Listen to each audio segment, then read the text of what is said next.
they got their work cut out for them with the defense trying to stop the Cowboys because they can beat you on the ground or through the air.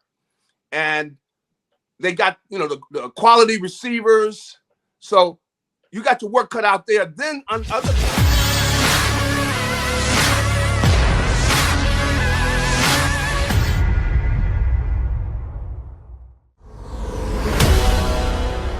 We are so privileged that my friend Garry Cobb from Fox 29 finds time for us on game day, and he's doing us such a large favor. He has helped us out so much here on the National Football Show, and I can't thank him enough, man. This is an honor to have him on game day. It's big because it's Dallas. I got to tell you, Gary, I asked Merrill Reese. I've asked I've asked Howard Eskin, everyone. Hey, man, I always thought the Eagle rival was the Giants. They're like, no. It's Cowboys. Why is it Cowboys? Well, there's a history to it. It goes back to the way the Cowboys dominated the Eagles during most of Tom Landry's time there. And it went on. I mean, it might have been like, 5 or 6 years where they just come up and just beat the Eagles, just beat them severely. And really, it was Dick Vermeil that really got the rivalry going because they focused their whole efforts on beating the Cowboys and, taking down, Roger Staubach and that Tom Landry-led Cowboys. And they beat them the year they went to the Super Bowl. And really, that was their Super Bowl. It really was one of the reasons they didn't win the Super Bowl that year because their goal was to beat the Cowboys. And when they beat the Cowboys, they kind of had an emotional letdown, and they didn't play their best ball when Oakland beat them in the Super Bowl. But that history goes back. It's very personal to Philadelphia.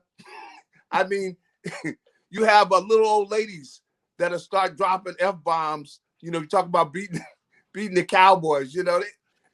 That's just something here. It's like from a different world, but beating the Cowboys is something that all Philadelphia fans take personally. And I really mean they take it personally. It's like it's it's like when you have a family, where let's say the generation before one family did something to another family and they go, oh, we don't ever do anything with the such and suches.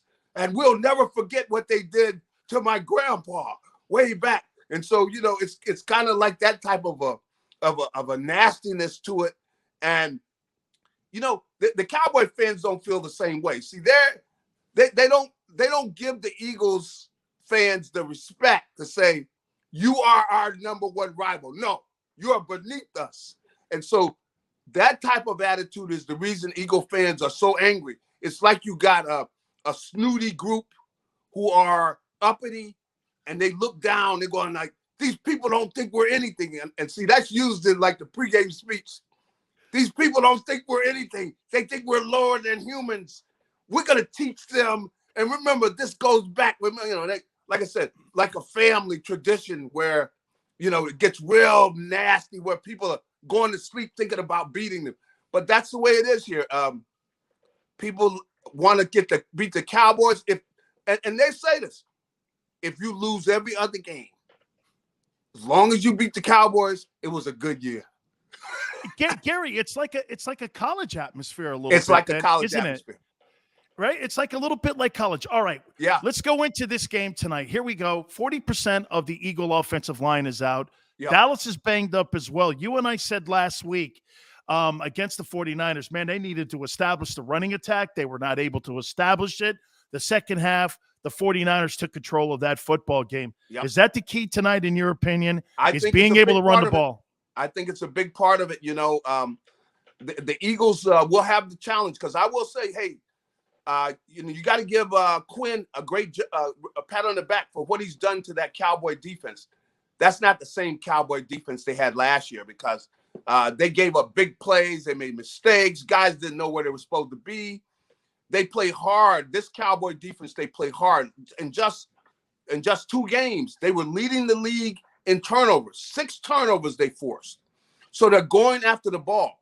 And that's one reason I was talking about Jalen Hurts telling we need to see the two-handed monster the two-handed monster is the quarterback keeps two hands on that football, because guys like Micah Parsons, and I've known Micah Parsons since he was a freshman in high school, because the NFL had a program where they brought together all these kids from around the country that they identified as future NFL players.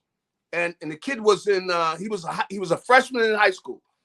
And I got a chance to talk to him. And, we talked to him about, hey, things like, not letting things off the field get him deterred, because you knew he had the talent for on the field, but the things off the field, hanging around with the wrong crew, go to school, do it as well as you can so you're ready to go to college, so you'll be able to qualify and everything. And so he's done quite a bit of that, and I see he's grown up, but the kid is a player. This kid is got the speed, he's about 6'4", yeah, but he's got wide receiver speed, meaning like he's a 4.3, and he can close on the ball. That's why with Jalen Hurts, if he doesn't put two hands on that ball, he's going to be like Justin Fields yesterday, which is because Micah Parsons can close on anybody in the league. He's that fast. So, he's going to be coming with the crowbar. Yeah. And the LT crowbar. He'll get that ball out. If you don't have two hands on it, no way you're hanging on to the ball with one hand. So, there was a quarterback coach that used to say the two-handed monster to all his quarterbacks, because you got to have two hands on that ball so you don't fumble. So that's going to be a key, because turnovers are going to be a key in this game, because I think it's going to be a close game, because both defenses, I think, are going to do a pretty good job. And you're going to have some of the teams moving. Now, I tell you, I'm really concerned about the Cowboys, because Dak Prescott is a fully he's a professional quarterback, meaning like he understands the game. It's 1, 2, 3, and that ball is out. He reads the defense even before he's taking the ball. He's got that kind of feel for the game now. So they've got their work cut out for them stopping the Cowboys, because they got a running attack. You got Zeke and really Parsons, or the kid Tony Pollard. Tony Pollard. See, he's got that quickness, and I've seen it where he's just faster than Zeke now. He's quicker. So he's through the hole and he's into your secondary, and he can take it to the house at any time. So they really got a good running attack where you got Zeke pounding that ball and running strong, and then you got Pollard with the he's quicker, and if you got to watch him when he comes as a receiver too, because he can get a screen, man. It's like, oh man, could you imagine? You look back, that's a linebacker's nightmare, to look back and see some linemen in front of Tony Pollard in open field, and you got to go make the tackle, because he's got blazing speed, and he gets behind his blocker. So you got challenges there. So the Eagles they've got their work cut out for them with the defense trying to stop the Cowboys, because they can beat you on the ground or through the air. And they got, the quality receivers. So you got your work cut out there. Then on the other side of the ball, oh, man, you got to get after that defense. That's why the Eagles have got to put together ball possession drives, and you got to score touchdowns. They put together, some decent drives against the 49ers, but they weren't able to get the ball into the end zone. You got to get the ball in the end zone, and the Eagles have got to get down there and then get an attitude where, look, we get down here close, we look at our big guys and say, look, we're taking this ball in the end zone, meaning like we're punching it in there. We're not going to be trying to trick these guys with all that nonsense last week. You can't get into all that trickery. Come on. Pound that ball in there. Why are we paying these guys all this money? You got the Eagles offensive line. Oh, man, are you kidding me? With the money the guys are making now, I'd be spitting in their helmet. You know how you get those coaches? They get all up close to you and they're spitting in your face, in your helmet, and yelling and stuff. That's what some of those guys need, because I'm saying, look, we're putting this ball on the ground. We're punching this ball in there. I don't care who they got over there, because either you're doing your job, I tell you what, you're going to have another address this week if, hey, we don't, Gary, Lamar Leachman used to go like this. Don't walk into the meetings and into the general manager's office on Tuesday with your head down. When you get your check, make sure you punch that bitch in. that's right. Well, they used to say guys would come up backwards, to get their check. They come up backwards because you had guys that were stealing, Hey, you guys are the steal. Let me get over here, Gary. Okay. So how do you defend Dak? And if you're Sirianni going into this game, you just mentioned no Philly specials, be tougher in the red zone here. How would you defend Dak knowing this? Again, they've got the dual backs. They've got Zeke. They've got Pollard. They've got CeeDee Lamb. They've got Amari Cooper. Their O-line is healthy. The other side of the ball is the issue. Is it limiting him in possessions is the critical thing on how you stop him? Or is there another way to defend him? Well, I think they're going to try, to limit him with the defense they play. They're going to play probably too deep zone, a lot of that. Or if they play man-to-man, it's going to be too deep. The Eagles don't want to give up the big play. That's the way, the defensive coordinator, Jonathan Gannon, that's his mindset. If you see, the game against the Niners, they didn't give up, they gave up one big play, the Deebo Samuel with that slant across the middle. That's about the only big play they gave up because they make you earn it. And then that really puts the pressure on Fletcher Cox, Javon Hargrave. They got to have big games inside. They got to have the D-line has got to be able to control that running game, even though you don't have that extra safety in there. See, that's asking a lot of your front seven. But that's what they're going to try to do because they don't want the big play. They don't want, quick strike and they look up and down, you're down 14-0. So they're going to try to limit them by playing, that shell with the two deep, with the two safeties deep, playing a lot of, two-man, two-zone. They're going to try to do a lot of that and ask those guys up front to control that running game, which is not going to be easy to do. And then they'll probably try to sneak somebody up there to try to help if they're running the ball down their throat. But they don't want to give up the big play. That's the way they've decided to play, that they would rather you run the ball on them rather than, hit them with big plays, 40-yard, gaps where you're just tearing them up through the air. So this is going to be a ground game, I think, because that's the way they played last week. And the thing is, Dak Prescott is, I think, much better than Jimmy Garoppolo. See, Garoppolo was just missing people. In the first half, he's missing throws that he start hitting later on. But, you look at Dak Prescott, he's better than that. So I don't think they want him to be the guy. They would rather them pound that ball on the ground, figuring that the Eagles offense could stay up with them that way. But we'll see. But I just predict that that's probably the way the Eagles are going to play it because, that's the way they did against the Niners. Couple more questions here. Let me throw this at you here, Gare. So, again, defending both Prescott and Jalen. Tell me if I'm off base here. To me, I look at Dak. I got to move him off his spot.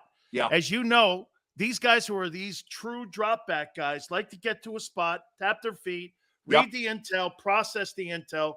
So to me, I don't know if that's blitzing or I don't know if that's just games in the middle, but I think you've got to move him. And for the Cowboys on Jalen's got to be better on getting and breaking down the perimeter like he did against the Falcons because when he got outside and broke the edges on the Falcons, he had clear vision in his passing lanes.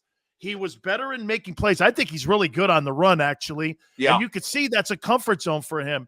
Yep. So when you look at the matchup going in, is that kind of the defense and how you look at move Dak off the point and try to keep what's-his-name inside the box if you're the Cowboys? Yeah, I think you're right. I think that, that Jalen really is at his best when he's putting that pressure on the defense with his legs and he rolls out. He looks downfield, and I think he sees things clear. He's only reading one side of the field when he does that, and you put a lot of pressure on the defense because once he's headed, once he looks like he could be headed downfield. See, some guys leave their coverage, and they'll come off because they know a lot of times the defensive line is not going to catch him. So that's going to be the way they probably try to get him in those kind of situations where they get the running game going, then you run play action and you're rolling them out like that. So that's the way the Eagles hope to be able to put that kind of pressure, especially in the red zone. And the big thing is they just got to get physical with their running game in order for the Cowboys to have to respect them. And then they'll get Jalen going with the play action pass and those rollouts like that. So we'll see some of that. And they like to roll to the left some to try to just give you that. They know he's more comfortable rolling to his right, but they try to roll some to his left to keep you honest, you know. So we'll see how that works out. Now, with regards to the Dak Prescott, now see, Dak, he just has grown so much as a quarterback. He's so smart. Hey, Gary, isn't he smart? He's smart. Such a smart player. He sees things now. Yeah. Maybe, you know, a few years ago he didn't. Yeah. But, you know, the game against Tampa really showed all that. He was 1, 2, 3, and the ball was out the whole time he was in there. And the Eagles don't want to see that because they could score quick. And they don't want them to get a lead. So I think that they're going to say, okay, you're going to have to beat us on the ground, figuring that they like the matchup of the Eagles' defensive line against the Cowboys' offensive line. Now, is that going to work out? I don't know. Because, but, you know, Javon Hargrave has made a number of statements. He's really been their best player so far. He's been their best defensive player. And if he plays like that, then, you know, Fletcher Cox, he can be a dominating, he can dominate. So if they can't double him, we'll see him and Zach Martin matched up now. You know, we know that's a battle. That's two really potential Hall of Fame players going against each other. So we'll see how that works out. They usually kind of have a stalemate most of the time because they're both as good as you get at their particular positions, you know, other than, of course, that guy with the, you know, that 99 with the Rams. That guy, man. Well, he's from another planet. He was putting on a show there yesterday, boy. That was a good game that they played, but, you know, it's still Gary, early. He's 6 feet 270. I know. I mean, that guy, I have never seen a guy that short. Yeah. I dominate the position. I mean, he's 10 times better, and I say that with respect to Sapp, better pass rusher. But you know the one thing, Gary, with the players of today that I have an issue with is that he really doesn't play really the run. And like in our era, the defensive tackles, they were two-way players. You were a pass rusher, and you have to play the run. If your defense gives up a nickel, but your quarterback keeps time of possession and you can run the ball, Brady's proven it. You can win Super Bowls with the 25th ranked defense because the game is so different. And I think, you know, as much as I like Aaron, I look at Fletcher Cox and go, Fletcher can rush the passer like Jerome, and he's just as good a run stopper as Jerome was in the middle. So, I mean, I love Fletcher. Yeah, Fletcher, you know, I think he wants to put on a show tonight, you know, so he is going to get the opportunity, and I want to see how they're going to be able to deal with Javon Hargrave. Are they going to have to give him any help? You know, and they might move them around a little bit. You know, usually Fletcher's over there with Zach Martin. We'll see whether they try to get Fletcher going and match him up against some of the other guys and give them some different looks because I know that, when I was playing for Buddy Ryan, he used to do that. Like he wouldn't let them match Zach Martin and Fletcher up. No, he put Fletcher on one of your guys that wasn't a part of him. A lot of times, you know, he would put him on the center. Yeah, and tilt him. And that's right. Hey, and if you go, you know, that bear look where you got the guards covered, now you can't help. Now you put that guy in a one-on-one. Hey, would you make Sirianni? Would you make a Sirianni wearing the Beat Dallas T-shirts all week? I liked it. I like it, and it's gonna go. It'll go all right around here, long as they win. Now, if they don't win, you're gonna hear. Believe me, you're gonna hear this. Hey, get the Harry High School stuff out of here. That's what they're gonna say. Don't come in here with the little Harry High School T-shirts. We didn't hire you to wear T-shirts. You know, it'll get nasty. If he wins, we love you. We love you. Everyone's wearing a T-shirt. That's right. Everybody have a T-shirt. But if they lose, that's the thing. is, the gun you bring in, they'll shoot you with your own gun.